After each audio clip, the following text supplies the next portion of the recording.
Et voilà, on se retrouve, bonjour, pour cette nouvelle émission de Une Paracha pour un Shabbat, avec notre grand Rav, Shabbat Shalom, Rav Shavuot Tov. Shavuot Tov. Alors, quelle paracha cette semaine? Cette semaine, c'est la dernière paracha du livre de Shemot, parachat Pekoudé. Ouh, on finit la saison 2 cette semaine. Voilà. Et la semaine prochaine, on attaquera, si Dieu veut, la saison 3. Alors, comment elle finit cette saison 2, Rav? Elle finit bien ou pas? La construction du temple, du tabernacle, on monte le tabernacle. Et là, la paracha commence, et les Pekoudé ha-Mishkan, Mishkan ha-Edut. Pekoudé, c'est les comptes.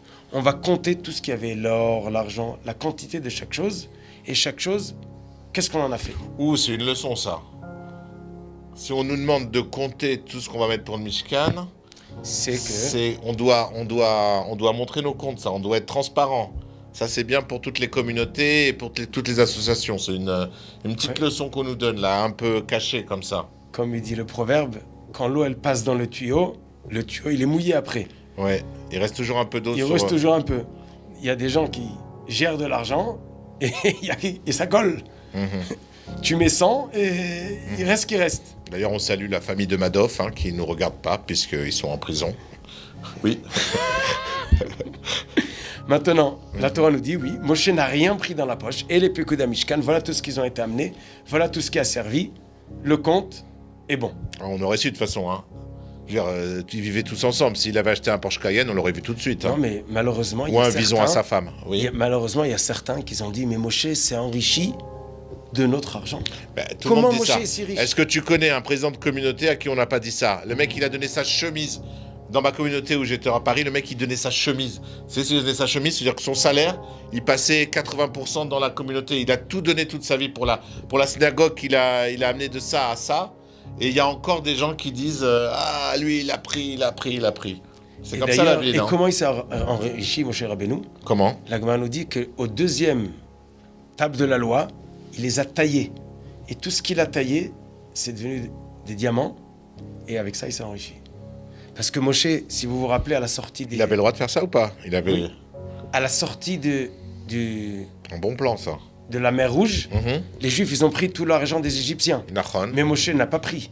Lui, il était occupé à porter les ossements de Yosef. Donc, il ne s'est pas enrichi. Et après, il était riche. Les Juifs disent, mais comment t'es riche? Mais ils ont besoin de... Pourquoi? Alors, la Gemara nous dit, il s'est enrichi de ce qu'Akadosh Baruch Hu lui a offert, les miettes, qui sont des diamants des tables de la loi. Tu m'expliques pourquoi ils ont besoin d'oseille à cette époque-là? Ils ont la manne qui tombe du ciel, ils n'ont rien à acheter, quoi. Il n'y a pas de commerçants. Dans le monde d'aujourd'hui, tu vois pas ça? Ah oui, aujourd'hui, oui, on a des besoins. Mais là, dans le désert, il y avait un système... Il n'y a pas des gens qui vivent au-dessus de leurs moyens. Ils ont beaucoup plus qu'ils ont besoin, ils ne savent pas quoi faire de leur argent. Oui, ça existe. Grâce à Dieu, 5 sur eux. Que toute leur vie, ça soit comme ça. Amen, amen. On leur donne. Oui, mais même ceux qui n'ont pas, ils rêvent de ce qu'ils ont besoin ou 10 fois au-dessus de ce qu'ils ont besoin. Non, juste c'est ce que tu m'as... oui, 10 fois au-dessus qu'ils ont besoin. C'est pas le problème. Même 100 fois, allez, kiffez. Le truc, c'est que je viens de me rendre compte que dans le camp qu'on avait dans le désert, il y avait une vie sociale organisée dedans. Quelques millions de personnes dans un... Il y avait des restaurants, il y avait des... Ça, je sais pas, puisqu'il y avait la manne. Sûrement. Il y avait la manne gratuite. Il y avait la manne gratuite, mais il y avait aussi beaucoup de bétail. Mais ils n'avaient pas besoin. Ils faisaient des petits barbecues de temps en temps, à la Hèche.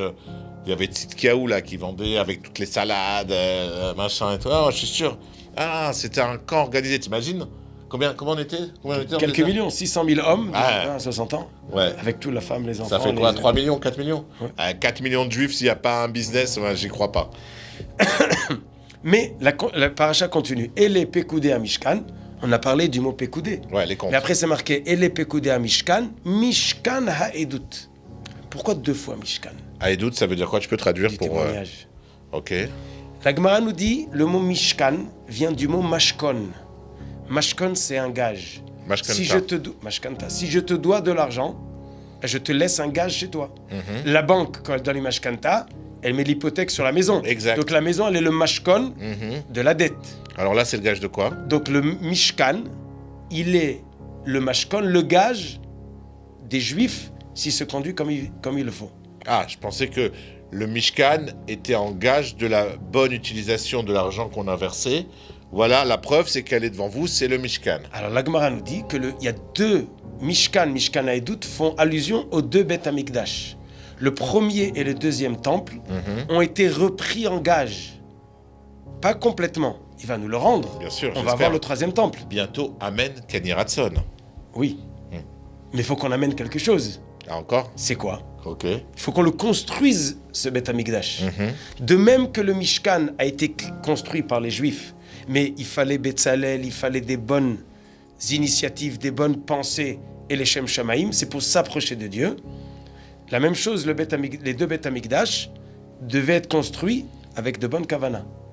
Et le troisième aussi, on l'aura quand on aura construit par nos actes. Déjà, il faut faire de la place. Faut balayer le terrain. Enfin, je me comprends, ok?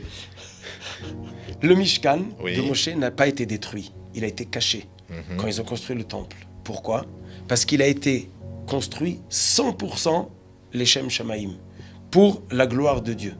Mais par contre, le premier et le deuxième n'a pas été complètement comme il le faut.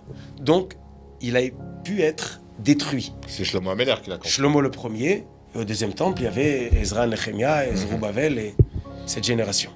Mais le troisième ne va pas être détruit, parce que le troisième va arriver complètement avec de bonnes initiatives. Amen. Mais le premier et le deuxième qui ont été pris, ils ont été pris en gage. On a une dette qu'on n'a pas payée. Donc ils nous le gardent. C'est ça, et les Pekudei Mishkan, Mishkan Haedut, c'est un gage.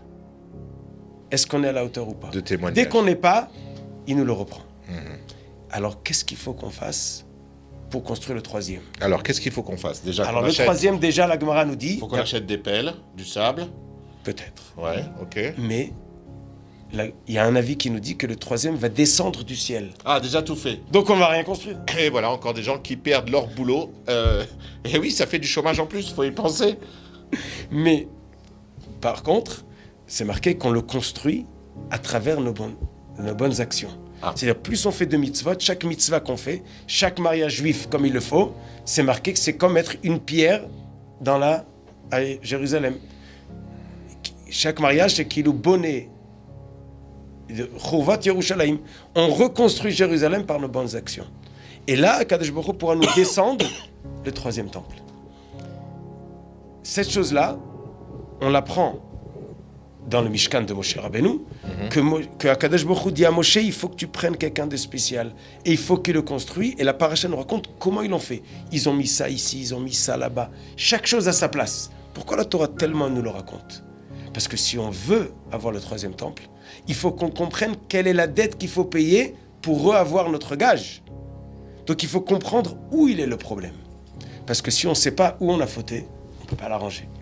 Donc, l'ordre du Mishkan qui est détaillé, pour dire il faut que vous arriviez à mettre chaque chose à sa place. Tu veux dire si c'est si pointilleux, s'il y a tellement de détails, ça montre l'importance de chacun et de chaque chose. À sa place. Et si on veut 2 minutes voir qu'est-ce qui s'est passé au premier temple, qu'est-ce qui s'est passé au deuxième, le premier, les Juifs sont descendus en exil à Bavel. Ils étaient 70 ans, ils sont remontés. Ils avaient fait des avérotes graves, ils les ont arrangés, ils sont remontés.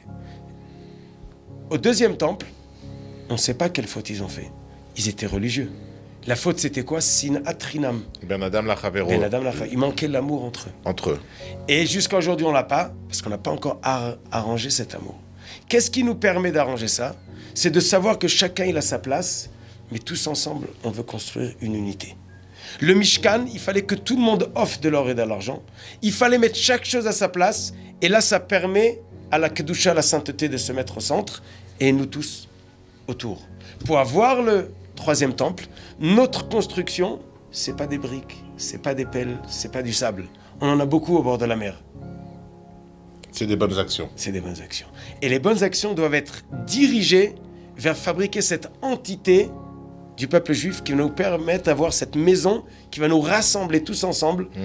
C'est pas une maison où il y a 120 qui se bagarrent, mais une maison où tout le monde est ensemble avec un Kohen Gadol, un roi, la Shrina et l'approche d'Akadosh Baruch. Voilà comment nous terminons le deuxième livre, le livre de Shemot. Donc c'est une saison qui finit bien. On nous dit bien. voilà, aime ton prochain, donne autour de toi. Approche-toi d'Akadosh Baruch, Voilà. tous ensemble. Ne t'approche pas seul. Parce que au deuxième temple, tu as voulu t'approcher, mais seul. Et jusqu'à aujourd'hui, on est puni de cette faute. Donc approche-toi d'Hachem, mais approche-toi, amène les autres avec toi, quoi. Alors on vous invite à vous approcher d'Hachem avec nous. D'accord ? Amen. Pour le troisième temple. Shabbat Shalom, Shabbat Shalom, et à la semaine prochaine pour la saison 3. qui est le livre de Vaïkra. Vaikra, très très beau livre.